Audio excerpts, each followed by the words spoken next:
మనుష్య కుమారుడు అప్పగించబడే సమయము వచ్చింది, తనను తాను అప్పగించుకుంటాడు అని ఎరగగానే ఆ సమయాన్ని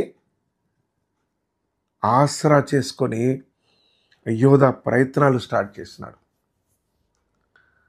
లూకాసు సువార్త 22వ అధ్యాయము 6వ వచనంలో వాడందుకు ఒప్పుకొని జనసమూహము లేనప్పుడు ఆయనను అప్పగించుటకు సమయము వెదకుచుండెను అని రాయబడి ఉన్నది.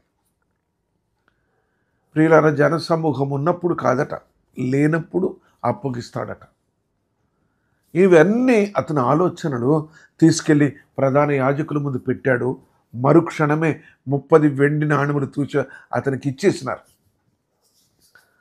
జకర్యా గ్రంథంలో రాయబడిన సంగతి 11వ అధ్యాయం 12వ వచనంలో ఏముందంటే, అది ఒక దినపు కూలి.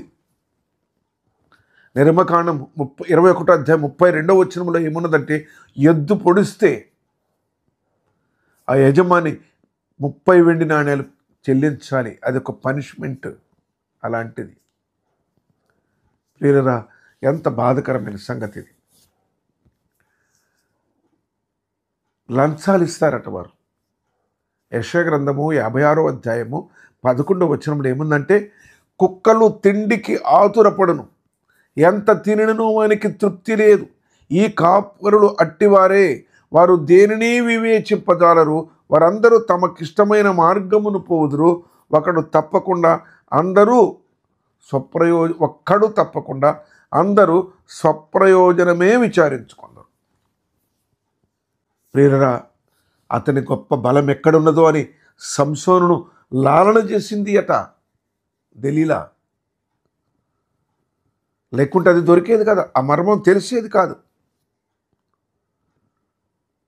వారు ఎన్ని ప్రయత్నాలు, 6 నెలలు వారి ప్రయత్నం విఫలమైతే ఇస్కరియోతు యూదా అంటున్నాడు, నేను అప్పగిస్తా, మీరెందుకు బాధపడతారు, నేను అప్పగిస్తా.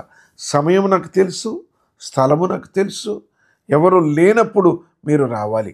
వారితో ఒప్పందం చేసుకుంటూ ఉన్నాడు.